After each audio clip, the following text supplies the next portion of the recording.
चीज़ें भी बताएंगे आपको और डिफरेंट स्टैंडर्ड्स भी बताएंगे इसके लिए, ये सोलर की प्राइसेस क्या होती है, सोलर किस तरह होता है, और शॉप का भी एक दफ़ा रिव्यू करवाएंगे आपको कि भाई शॉप है कहाँ में, कैसे है, किस तरह है, भाई से पूछते भी हैं और बताते भी हैं। अस्सलाम वालेकुम भाई। वालेकुम सलाम, कैसे आप? ये से ठीक है। अच्छा, हम लोग MBS एनर्जी सोल्यूशन के नाम से काम कर रहे हैं। सोलर सोल्यूशन हम लोग प्रोवाइड करते हैं बेसिकली रेजिडेंशियल सेक्टर में, कमर्शियल सेक्टर में, इंडस्ट्रियल सेक्टर में, तो तकरीबन हर सेक्टर में हम लोग काम कर रहे हैं। तो हम लोग तकरीबन मार्केट में अंदर तकरीबन 3.5 से 4 साल हो गए।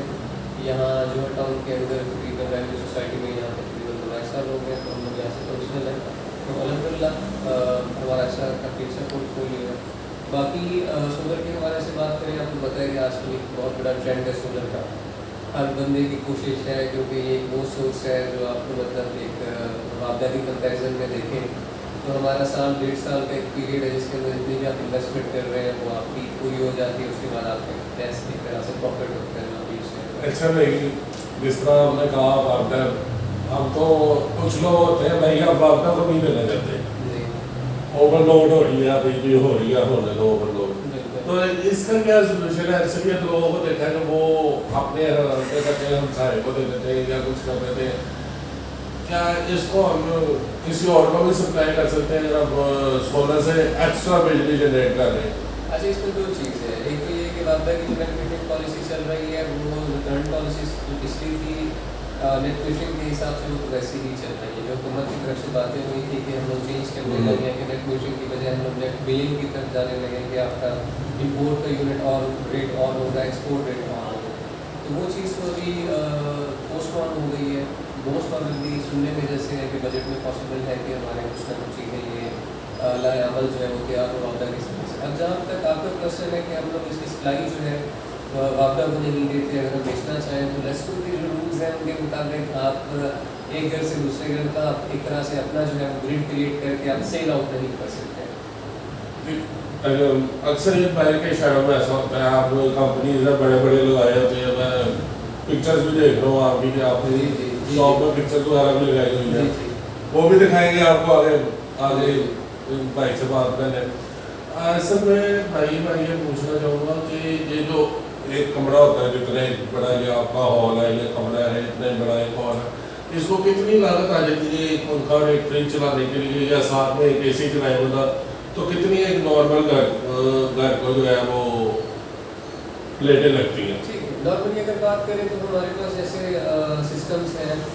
एक नॉर्मल घर की बात करें, एक स्पेस है कि जहाँ पे इस तरह की ऑफिस की स्पेस है, यहाँ पे AC लगा हुआ है, छोटी मोटी चीज़ें चल रही है, तो इसके लिए तकरीबन आप तकरीबन 6 से 7 पैनल भी लगा लेते हैं तो आपके लिए लगता है कि आपका टन का AC हो गया, बाकी चीज़ें बड़ी स्लो से चल जाती हैं। अब अगर घर की तरफ जाए तो एक नॉर्मल जो घर है जिसके अंदर एक AC हो गया, फ्रिज हो गया, छोटी मोटी अप्लाइंसेज हो गई, मोटर हो गई, वो तकरीबन जो है ना आप 5 से 6 किलोवाट भी लगा सकते हैं। अब वो फिर आगे डिपेंड करता है कि आप नेट मीटरिंग की साइड पे जा रहे हैं या हाइब्रिड की साइड पे जा रहे हैं। अच्छा भाई, लोग होता है ना, ये आजकल लोगों को बड़ा आ गया कि भाई अभी बैटरीज नहीं लगवाई ना, इन्वर्टर लगवाया है, इन्वर्टर जो नीचे लगता है बैटरीज भी नहीं है, इन्वर्टर भी नहीं है, लोग प्लेटें सूरज क्या कहते हैं सनलाइट में जला रहे हैं तो इसका कोई इफेक्ट तो नहीं पड़ता सोलर प्लेटों में? भाई एनर्जी ज़्यादा बन रही है, आपको सूरज सुबह 4:30-5 बजे सूरज जो है वो निकलता है, टाइमिंग चेंज हो गई है। तो अगर हम इसको सुबह से लेकर शाम तक चलाते हैं तो हमारा अगर इसको हम 6 बजे के बाद वापडा में कन्वर्ट करते हैं तो आपके अंदाजे में कितना बिल आएगा इसका? देखिए, अगर तो आपने वापडा ऑफ कर रखी है इस केस में, एक तो यूजली आजकल जो दिन चल रहे हैं जैसे मई का महीना चल रहा है तो तकरीबन 5:30 के बाद हमारा सनलाइट का प्रोसेस शुरू होता है। तो उसके बाद ये है कि अब देखें 2 चीज़ें, अब टोटल डिपेंड कर रहा है कि आपके सिस्टम टाइप कौन सी है, आप हाइब्रिड की तरफ हैं या ऑन ग्रिड की तरफ। अगर हाइब्रिड है और वापडा बंद करके चला रहे हैं 20 मीटर के, तो जितनी प्रोडक्शन आ रही है उतनी यूटिलाइजेशन। ठीक है, अगर नेट मीटरिंग है 20 मीटर के हो तो नेट मीटरिंग अभी टोटल हर जगह हर साइट और हर उसके डिपेंडेंट होती है कि टेक्निकली आप मुझे अगर साइज बताते हैं कि ये चीज़ें चल रही हो। नेट मीटरिंग हमारी अगर ऑन ग्रिड सिस्टम लगा हुआ है तो कितने यूनिट्स वापडा हो जाएंगे, कितने हम लोग यूटिलाइज करेंगे, तो वो टोटल आपके यूज़ पे डिपेंड कर रहा होता है। भाई मैं अपना आपसे डायरेक्ट पूछना चाहूँगा कि ये जो नॉर्मली जो ये घर का जो सेटअप होता है, ये 10 kVA का जो लगवाते हैं या 14 प्लेटों वाला लगवाते हैं या 15 प्लेटों वाला लगवाते हैं, इसका बैटरी स्पीड सारा कुछ डाल के मीटर लगवा के कितना एक्सपेंस आ जाता है? देखिए, अब अगर एक छोटे सिस्टम की बात करें, अगर 6 किलोवाट का सिस्टम लगा हुआ है तो वो तकरीबन हमें कोई 7-7.5 मतलब 7 से 8 लाख के बीच में का कॉस्ट कर रहा होता है, जिसमें आपका हाइब्रिड इन्वर्टर है, पैनल है और बैटरी है। ठीक है, अब अगर इससे ऊपर आते हैं, हमारे पास 10 किलोवाट का नॉर्मली ऑनग्रिड सिस्टम, जहाँ पे मतलब 2 से 3 AC चल रहे हैं घर के अंदर, 10 किलोवाट का सिस्टम होता है। 10 किलोवाट की जो एक नॉर्मल प्राइस चल रही है, एक तो डिपेंडेंट होती है इंफ्रास्ट्रक्चर टाइप कौन सी है। ऑनग्रिड अगर जा रहे हैं तो वो हमें तकरीबन जो है 8.5 से 10 लाख के बीच में स्ट्रक्चर टाइप के हिसाब से खर्च है। अगर यही सिस्टम हम लोग हाइब्रिड की तरफ जाते हैं 10 किलोवाट के अंदर, तो अच्छे इन्वर्टर और अच्छे पैनल्स के साथ ये कॉस्ट करता है तकरीबन हमें 1.6 मिलियन है, मतलब 16 लाख तक हमें, जिसमें इन्वर्टर, बैटरी, नेट मीटरिंग सारा कुछ होता है, पूरा 10 किलोवाट हाइब्रिड सिस्टम वो तकरीबन इतना कॉस्ट करता है। फिर इसके हिसाब से फिर वो अब एक फैमिली मेंबर है, नॉर्मल फैमिली मेंबर है, वो सिर्फ अपना AC चलाना चाहता है, जैसे इन्वर्टर AC है वो टन का है या 1.5 टन का है, उसको कितनी प्लेटें लगती हैं? उसको तकरीबन आप कम से कम जो है 5 पैनल्स लगाएं एक AC के लिए, अगर 1.5 टन का AC। ठीक है, और अगर टन का है टन का है तो आपके लिए फिर 4 पैनल्स की इनफ है। 4 पैनल डिपेंड करता है कि वो DC इन्वर्टर है कि सिंपल है, मतलब ये कि आप कह लें कि 5 पैनल 6 पैनल के अंदर आपका एक नॉर्मल AC जो है वो चल जाए। जी जी, उसके साथ फिर इन्वर्टर। अब भाई ये बताएं कि ये जो ये घरों में हम लगवाते हैं AC वगैरह, लोग यानी कि घर में जो हम सोलर का सेटअप लगवाते हैं, इसमें स्टील यूज होता है या एल्यूमिनियम यूज करते हैं लोग? स्टील ज़्यादा बेहतर है या एल्यूमिनियम बेहतर है? अच्छा, हमारे पास अगर स्टैंडर्ड स्ट्रक्चर LT के साथ जा रहे हैं तो हमारे पास ये ऑप्शन होता है कि हम लोग GI जिसको गैल्वेनाइज्ड आयरन बोलते हैं वो स्ट्रक्चर यूज करेंगे, एल्यूमिनियम का। अब क्योंकि कॉस्ट इफेक्टिव जो है वो GI का स्ट्रक्चर है, वो आपको कंपेरेटिवली सस्ता है, मार्केट से आपको 4 से 5 हज़ार के अंदर एक LT मिल जाता है। इसके कंपैरिजन में अगर हम देखें एल्यूमिनियम का स्ट्रक्चर, तो ज़ाहिर सी बात है कि हमारे लिए एक एल्यूमिनियम का स्ट्रक्चर देरपा है, प्राइस में बहुत ज़्यादा है, लेकिन अगर उसके मतलब ये देखें कि GI का स्ट्रक्चर है, उसकी एक एज है, उस एज के बाद क्या है कि उसमें बैंड आना शुरू हो जाता है, उसमें रस्ट, अगर उसकी गैल्वेनाइजेशन ठीक नहीं है तो रस्ट का भी एक फैक्टर है। तो एल्यूमिनियम का जो स्ट्रक्चर है वो इन चीज़ों से अच्छा, ये जो ये लोग सोलर को वॉश करते हैं, सोलर पर डस्ट बहुत आ जाती है, क्या साइंस आजकल न्यूज़ में ये बात बड़ी एक्टिव हो रही है कि भाई ये साइंस ने पता लगाया कि जो सोलर है ना, ये कंज्यूमिनेशन 0.2 करता है, 0.2 की जो है ना वो कंज्यूमिनेशन, या 0.4 की जो है वो कंज्यूमिनेशन होती है। उसके बाद ये जो है ना सूरज की लाइट को जो है ना वो रिफ्लेक्ट करना शुरू हो जाता है। ये बात सही है क्या, ये अपने पास से लगे हुए? नहीं, इस तरह की कोई बात नहीं है कि सूरज की लाइट रिफ्लेक्ट होती है। देखिए, एक चीज़ है, एक पैनल है 600 वाट का है, तो उसमें सनलाइट पड़ रही है, तो उसमें एक प्रोसेस के तहत, एक टेक्निकल प्रोसेस है, उसके पीछे के तहत उसमें सनलाइट को कन्वर्ट करना है इलेक्ट्रिसिटी के। ठीक है, तो वो अब ज़ाहिर सी बात है, अब जहाँ तक आपके वॉश का ताल्लुक है, वो एक अलग सवाल है कि वॉश जब उस पर डस्ट आ गई है तो उसके प्रोटोकॉल्स है कि कब वॉश करना चाहिए, उसके तरीके का, क्योंकि उसकी वजह से नुकसान भी काफ़ी हो रहा है, काफ़ी जाने जाए। ये नाइट में करना चाहिए या डे में वॉश करना चाहिए? प्रेफरेबली शाम के वक्त और बिल्कुल सुबह के वक्त ना, जैसे मतलब ये कि आप कह लें कि जैसे नमाज का वक्त होता है उसके बाद फजर का टाइम है या मगरिब का टाइम है, शाम का, तो मतलब उस टाइम अगर दिन में भी करवा रहे हैं, अगर आपने मेजर्स, सेफ्टी मेजर्स पूरे हैं, आपने ब्रेकर्स वगैरह ऑफ करके फिर वॉश किए हैं, तो अल्टीमेट है कि मतलब आप प्रोटोकॉल्स के साथ कर रहे हैं तो आपको किसी भी वक्त कर सकते हैं। अगर आपने खुद करना है, आपको प्रोटोकॉल्स का आइडिया नहीं है, तो प्रेफरेबली आप शाम के वक्त जब सनलाइट ना हो या बहुत लिमिटेड हो, जैसे मगरिब का टाइम है, उसके बाद आप कर सकते हैं। अच्छा भाई, इसमें एक बहुत से लोगों से सुना कि भाई सोलर जो है वो बिना सनलाइट के भी जो है वो जनरेट कर रहा है, जैसे चाइना वगैरह लगा देते हैं दीवार पे, देखिए वो जनरेट हो रहा है, बारिश में भी वो चल रहा है, सारा कुछ हो रहा है। क्या ये बात हकीकत है कि ये लोग ऐसे ही कहते रहते हैं? ये बस सोशल मीडिया की ज़्यादा बातें हैं, जैसी बात है, सोशल मीडिया में जितने भी दोस्त हैं वो भी कंटेंट की एक तरह से सेल कर रहे हैं, तो वो उनकी अपनी बात है। क्या अगर बात करें, देखिए अभी लॉन्जी हाइड्रोटेक एक पैनल आया है लेटेस्ट, जी जी, इसके बारे में लोगों की ये कयास आ रही थी कि रात के वक्त भी ये पैनल काम करेंगे। तो एक सिंपल सी बात है कि आप देखेंगे एक जिसका नाम ही सोलर पैनल है, हाँ। सोलर मतलब कि सनलाइट के सनलाइट चल रहा है। सनलाइट के पॉसिबिलिटी हाँ ये ज़रूर है कि हाइमो एक्सटेंड जो है वो उसकी जो शेडो के अंदर एफिशिएंसी है बहुत अच्छी है जो बाकी पैनल्स हैं, लेकिन ये ऐसा कुछ नहीं है कि रात को चलेंगे उसकी। अच्छा भाई, मैं आपसे ये पूछना चाहूँगा कि एक मस्जिद है, ठीक है, उसमें लगे हुए चिल्लर्स लगे हुए हैं, 3-4 चिल्लर्स लगे हुए हैं, पूरी मस्जिद का सेटअप चलाना है, उसमें कितने इंसान आ रहे हैं, कितने प्लेटें?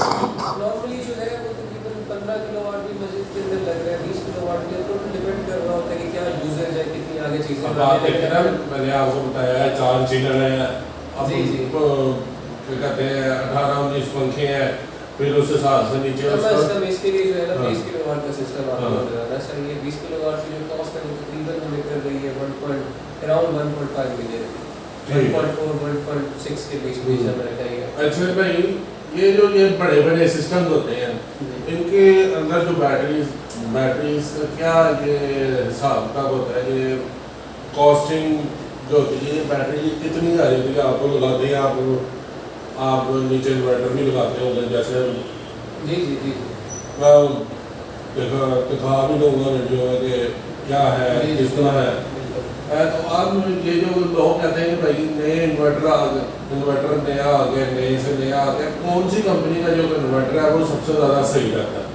देखिए मार्केट में हर कंपनी का एक अपना सेल्स का पर्सपेक्टिव है, लेकिन अगर अच्छे ब्रांड्स की बात करें हमारे पास मतलब मार्केट के सबसे जो अच्छे ब्रांड है उसमें नाइट्रॉक्स आता है, इम्ब्रेक्स का हाइब्रिड कैटेगरी के अंदर, उसके बाद सॉलिस आता है, उसके बाद जूलरी आता है, ठीक है। मतलब ये कि नॉक्स के इन्वर्टर है, बहुत सारी कंपनीज हैं, तकरीबन जो है डिफरेंट प्राइस रेंजेस के अंदर उनके इफेक्ट डिफरेंट है। लेकिन इस वक्त जो सबसे, मैं अभी बात काट रहा हूँ, इस वक्त जो सबसे अच्छा जो चल रहा है मार्केट में, जी उस इन्वर्टर का रेट है जो पायदार है, 5-6 साल आराम से निकाल जाता है कि भाई इन्वर्टर लगाया तो कोई टेंशन ही नहीं है, कहीं नहीं जाता इन्वर्टर, बैटरियाँ लगी हैं तो लगी हैं, जनरेट हो रही है, बिजली एक दफ़ा लगवा रही है तो लगवा रही है।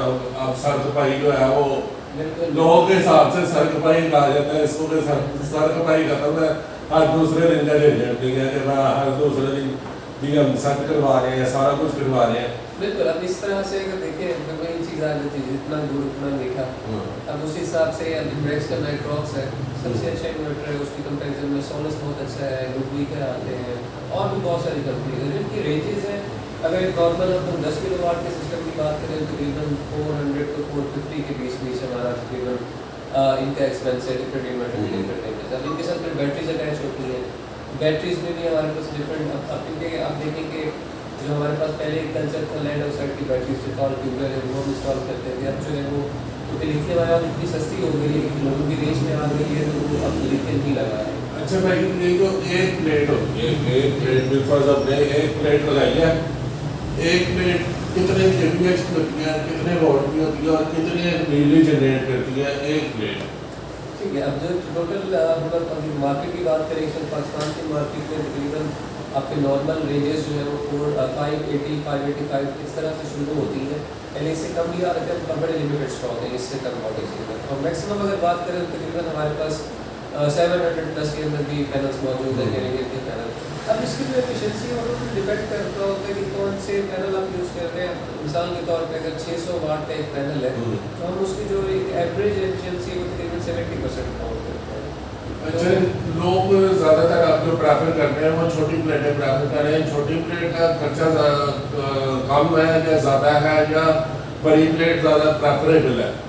अब देखें बड़ी, अगर आपके पास स्पेसिंग का इशू है, स्पेस कम है तो उसमें हम क्या करते हैं कि हम पैनल साइज़ बड़ा रखते हैं ताकि स्पेस आपकी कम ऑक्यूपाइड हो और आपकी जो है सिस्टम साइज़ जो है मैक्सिमम अचीव हो सके।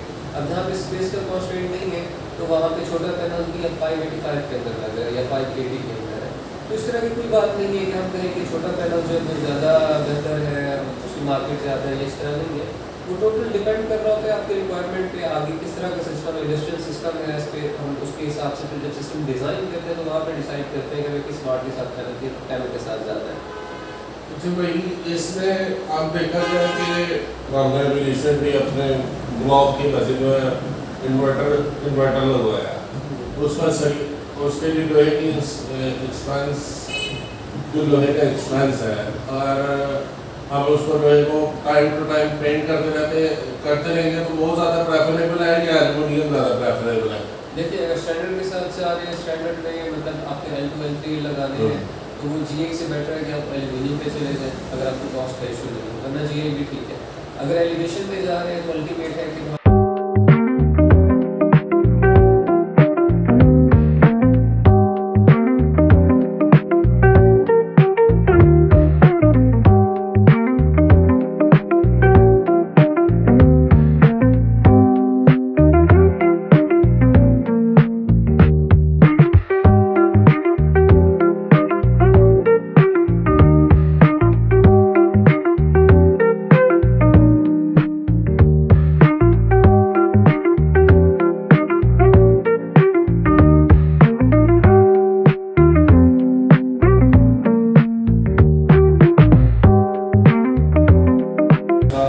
डिफरेंट क्रिएशन है, डिफरेंट जो है वो क्या कहते हैं स्टाइल है।